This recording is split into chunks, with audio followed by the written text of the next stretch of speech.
Hey, Scuba Board, it's NetDoc. I'm here at the DEMA show in Orlando 2015. It's been a wild and riotous place. We've seen lots of cool stuff, but you ain't seen nothing yet. We're here with Randy from Subgravity, and he has some neat scooters. He has lots of scooters. Randy, what's up with all the scooters? Well, I appreciate the opportunity to share with you our newest products, which are underwater scooters, or DPVs. They are designed specifically for Subgravity by Bonex, a manufacturer of high-end, high-performance underwater scooters located in Germany. We have 4 different sizes. I'll start with the top one, which is called the Aquaprop.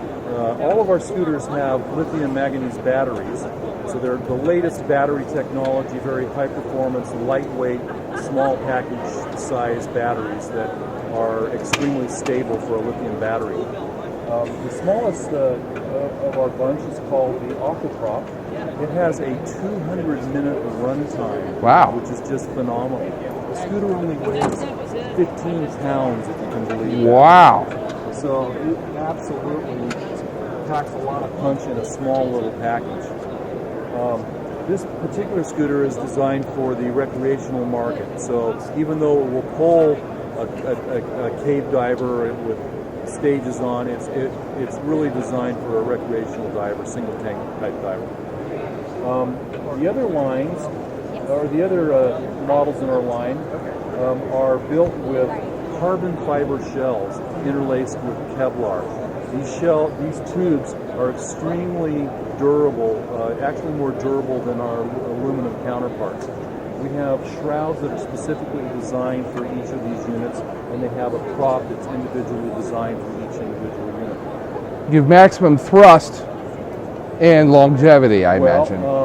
This has a 2.5-hour burn time, which is the Ecos Plus. The Reference RS has a 3.5-hour burn time, and the Discovery has a 7-hour burn time. Wow. With an 18-kilometer distance rating. So the Reference RS and the Discovery RS are basically the same scooter, but the Discovery, which is kind of the NetDoc model, can pull virtually anybody through the water, has 2 batteries in it, so it has twice the duration. So they have twice the duration. But these little babies are, without a doubt, the most high-performance, high-tech scooters on the market, and they're also the lightest weight because of the carbon fiber. We have a Delrin nose cone, an aluminum tailpiece. They have a smart motor that's individually designed specifically for each scooter, so it's not a repurposed motor. It was individually designed for this model of scooter. And the drive between the blade and the scooter is mechanical? Yeah, it's a brushless motor. Brushless motor, okay. Yeah. And it's all, well, I'll show you real quick. We have a patented release mechanism on the top.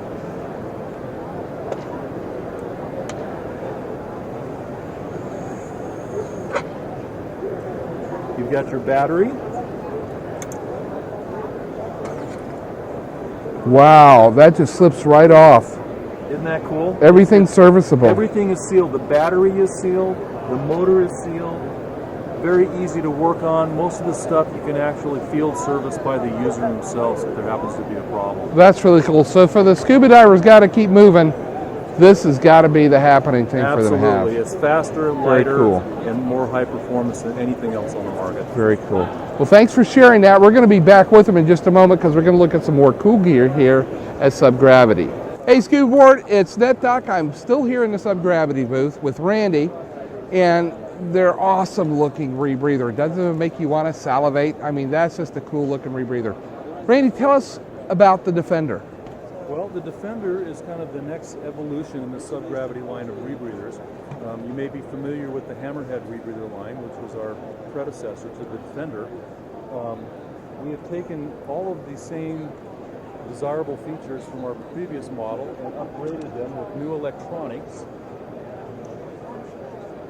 So this is the SG1 controller, and it's bright color, high-resolution screen, easy to read, easy to navigate, and it's all packaged with a rechargeable lithium battery which makes it easy to operate and no failure points.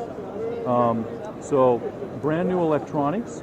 It contains a full decompression computer with Heumann ZHL16 with gradient factors, so easy to dial in what you need. Dial in exactly what you need on it, absolutely. Connectors are new on this model. So all of the cables that connect into the heads have a proprietary stainless steel connection which allows us to do plug and play. So if you need to service something or you need to replace a component, you've got a connector with double O-rings. You've got a water blocked connection on this end, a water block connection on the head. So even if an O-ring were to fail, which is highly unlikely given the design, you still would not get any water in the head or the electronics or migrating down the cable.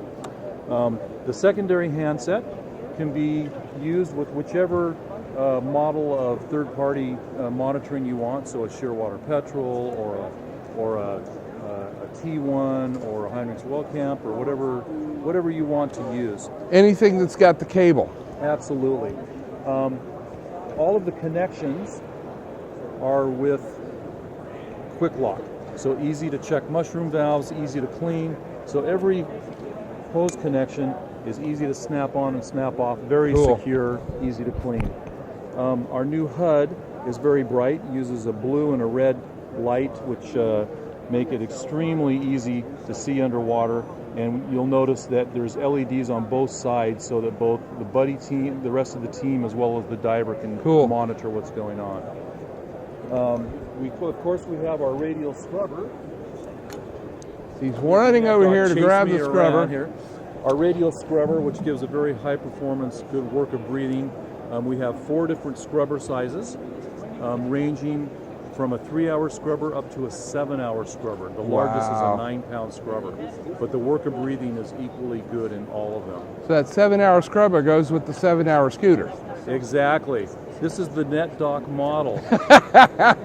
You get the big scrubber, the big scooter, and he can just cruise for hours. I'll cruise for hours. See all the cave I want to see. Cool. Well, that's really cool stuff.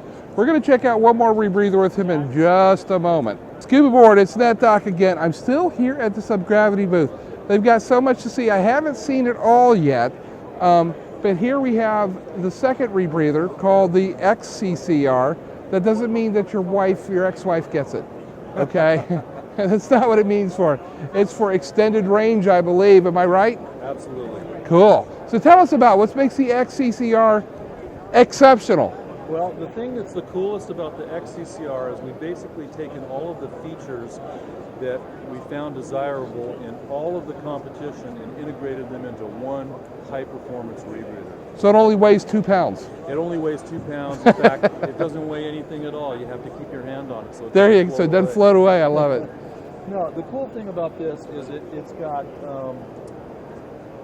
a CO2 sensor, which shows up on you see here on the handset. So you've got it monitors CO2, and that's definable, the threshold of how much CO2 shows up. Basically, the way this handset works is if everything is green, it's good to go. If it starts changing colors, then you've got warnings coming up. So for example, right now these tanks are empty, so it's got integrated high pressure sensors on the handset, no SPGs. So you see your tank pressure on the handset. It'll give you your O2 pressure, your dill pressure. And above that we even have the battery. Is that the battery? There's no battery in the handset. So the batteries are actually... What are the 2 greens on top of it? Yeah, sorry, that's battery monitors, but that's monitoring the batteries that are found up here on top of it. Oh, okay, I see what you're saying. So the batteries are on the unit itself, but not inside the loop. They're exterior of the loop. Cool. You've got battery 1 and battery 2. If battery 1 fails, then battery 2 takes over. Very cool. Those are rechargeable 18650 batteries, readily available anywhere in the world. Again, we've got removable connections. And those are those proprietary connections you were talking about. Won't let water in one way or the other when the cable is off, and definitely won't let the water in while it's connected. That's right. They're water blocked all the way around. You can have, again, as a secondary handset, you can plug in whichever third-party handset you would like. It's The other cool thing is that if for some crazy reason you were to sever a cable on the controller, because this is a CAN bus system where you've got the brains to the unit is in the head, it will continue to operate all the way to the surface, maintaining the last known set point.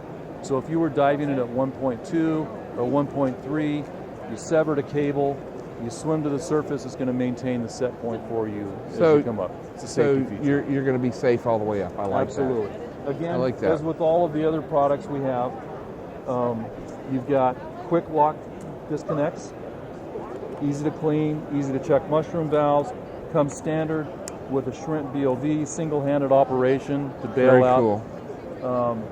It comes with an option of an over-the-shoulder counterlung Okay. or a back-mounted counterlung. Yeah, I was thinking that the other one we just saw was a back mounted, and this one's this one just happens to be set up with an over-the-shoulder, but we have a back-mounted counterlung cool. that sits like this. And the T-pieces connect Turn around, in there. turn around. Cool. Same concept. Comes standard with an ADV that's built into the T-piece. I like that. You'll notice that we've got all new cables. Lighter weight, flexible, but extremely durable. These are the most durable cables out there, but they're also comfortable and flexible. And so, from our standpoint, this is like uses all the desirable high-tech features in a tried and true tested format. Everything's built to be very rugged, marine-grade aluminum, machine Delrin heads, no snaps or latches to break. Everything Nothing to is bayonet snag connection. either. It's a very Exactly. clean unit. I like that. Now, scuba boarders, if you understand the terminology that we're talking about, great. It means you've had some training in CCR. I want to make sure everybody takes this seriously. You don't just jump on one of these, you get the training, and each device needs its own training. So these are cool units, but don't think you're just going to go out and buy one and jump in the water. Get the training first. Let's be safe about what we do. Absolutely. It's unit-specific training. Very unit specific on it, because I'm trained on a couple rebreathers. I wouldn't know where to start with this one, except breathe in, breathe out. If you're already trained on another unit, the crossover path is fairly easy. It's easy. It's a 3-day crossover. If you're starting from scratch to rebreathers, the course is typically 5 days long. If you're crossing over from an existing unit, then it's typically a 3-day crossover. Very cool, very cool. Well, thank you, Randy. Okay. This has been some cool stuff, and we'll see some pictures of this, hopefully some more stuff of this in Absolutely. action on your forum. Okay, thanks so much. Scuba board. I'm back at the Subgravity booth with Dad and daughter, Randy and Kirsten. We forgot to talk about something with Randy yesterday. He thought that Kirsten should tell us about Tech Dive USA. What are we going to see there, Kirsten? Well, we've got presentations by leading experts in cave diving, dive physiology, photo, video, rebreather, exploration, everything tech diving. So lots of exciting presentations. And the best part about it is it's in my backyard, Miami, Florida, sunny Florida. You get to come down here and maybe go up and dive the caves, come down and dive some wrecks in the Keys afterwards. Absolutely. We've got exhibits by all the lead tech companies, and you'll get to see new products, exciting developments in the tech community. I look forward to it.